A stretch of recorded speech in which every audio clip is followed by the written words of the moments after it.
Shalom, selamat pagi orang-orang yang mengasihi dan dikasihi Tuhan. Hari ini firman Tuhan di dalam Yakobus 3 ayat yang pertama hingga ayatnya yang ke-12. Saudara-saudaraku, janganlah banyak orang di antara kamu menjadi guru, sebab kita tahu bahwa sebagai guru kita akan dihakimi menurut ukuran yang lebih berat. Sebab kita semua bersalah dalam banyak hal. Barang siapa tidak bersalah dalam perkataannya, ia adalah orang sempurna, yang dapat juga mengendalikan seluruh tubuhnya. Kita mengenakan kekang pada mulut kuda sehingga menuruti kehendak kita, dan jalan demikian kita dapat juga mengendalikan seluruh tubuhnya. Dan lihat saja kapal-kapal, walaupun amat besar dan digerakkan oleh angin keras, namun dapat dikendalikan oleh kemudi yang amat kecil menurut kehendak jurumudi. Demikian juga lidah, walaupun sesuatu anggota kecil dari tubuh, namun dapat memegahkan perkara-perkara yang besar. Lihatlah, betapapun kecilnya api, ia dapat membakar seluruh hutan yang besar. Lidah pun adalah api yang merupakan suatu dunia kejahatan yang mengambil tempat di antara anggota-anggota tubuh kita sebagai sesuatu yang dapat menodai seluruh tubuh dan menyalakan roda kehidupan kita. Sedang ia sendiri dinyalakan oleh api neraka. Semua jenis binatang liar, burung-burung, serta binatang-binatang menjalar dan binatang-binatang laut dapat dijinakan dan telah dijinakan oleh sifat manusia. Tetapi tidak seorang pun yang berkuasa menjinakan lidah. Ia adalah sesuatu yang buas, yang tak dikuasai dan penuh racun yang mematikan. Dengan lidah kita memuji Tuhan Bapa kita, dan dengan lidah kita mengutuk manusia yang diciptakan menurut rupa Allah. Dari mulut juga satu keluar berkat dan kutuk. Hal ini, saudara-saudaraku, tidak boleh demikian terjadi. Adakah sumber memancarkan air tawar dan air pahit dari mata air yang sama? Saudara-saudaraku, adakah pohon ara dapat menghasilkan buah zaitun, dan adakah pokok anggur dapat menghasilkan buah ara? Demikian juga mata air asin tidak dapat mengeluarkan air tawar. Yang berbahagia setiap kita yang melakukan kebenaran sabda Kristus. Bapak Ibu Saudara, pernahkah kita sering mendengar kadangkala lidah juga dapat seperti api, walaupun kecil tetapi dapat membakar hutan yang besar. Ia adalah sesuatu yang buas, yang tak terkuasai dan penuh racun yang mematikan. Bapak Ibu Saudara, istilah ini bukanlah sebuah istilah yang baru yang kita dengar. Dalam Yakobus juga memberikan suatu judul, dosa itu karena lidah, yang melatar belakangi bahwa banyak dari surat Yakobus ini menunjukkan kepada orang Kristen Yahudi yang tersebar di seluruh perantauan. Bapak Ibu Saudara, sebagian besar jemaat menerima surat ini adalah orang yang miskin, orang yang menengah ke bawah. Banyak hal yang memunculkan akan diskriminasi, bahkan perbedaan status sosial yang cukup menonjol.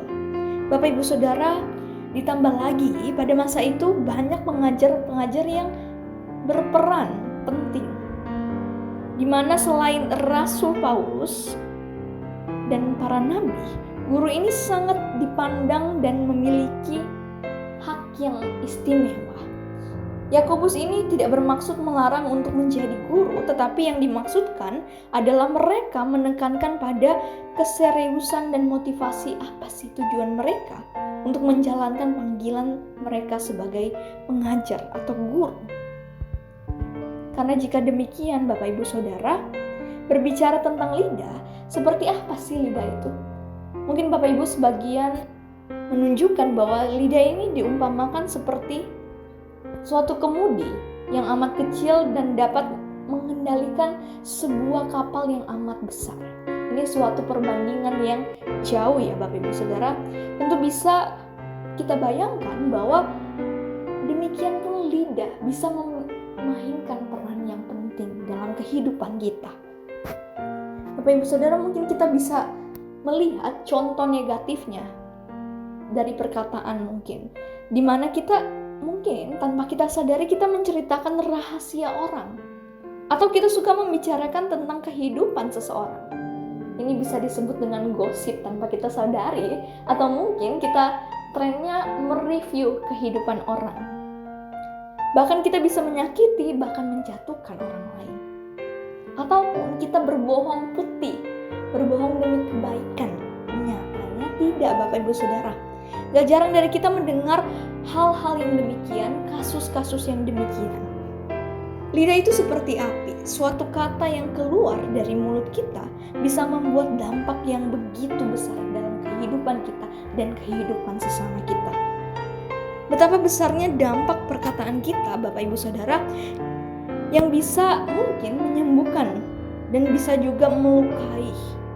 Pernah ada kata, mulutmu harimaumu. Ini adalah sebuah peribahasa yang mempunyai makna bahwa setiap kata mempunyai maknanya yang begitu besar atau kekuatan yang besar bagi diri sendiri maupun bagi sesama kita.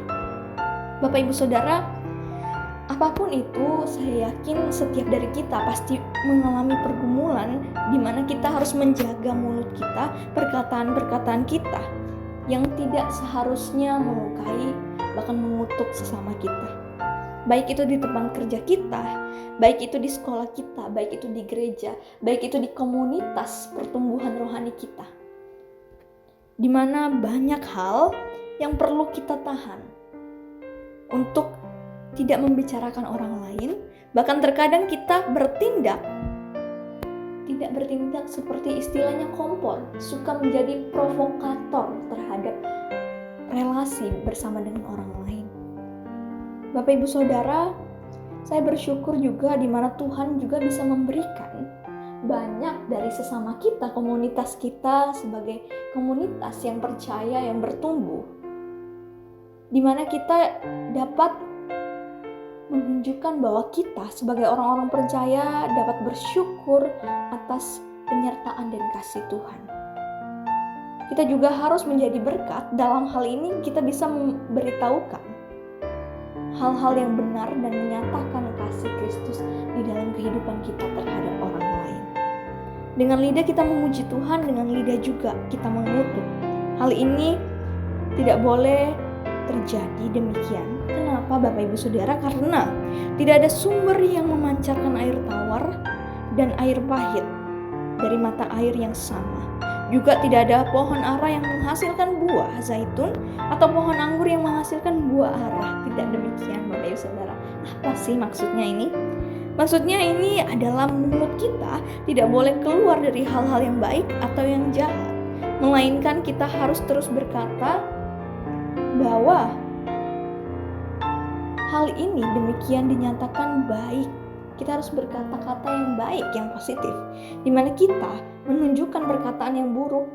Kalau keluar dari mulut kita perlu dipertanyakan, karena tidak mungkin sumber perkataan itu dikeluarkan juga dari hal-hal yang buruk. Mari kita gunakan Bapak Ibu Saudara, baik itu perkataan kita terhadap sesama kita, lidah kita untuk memuji dan memuliakan Tuhan. Bahkan kita bisa membangun sebagai komunitas yang bertumbuh untuk menyemangati, mensupport, dan menegur dengan kasih dan merangkul teman-teman kita.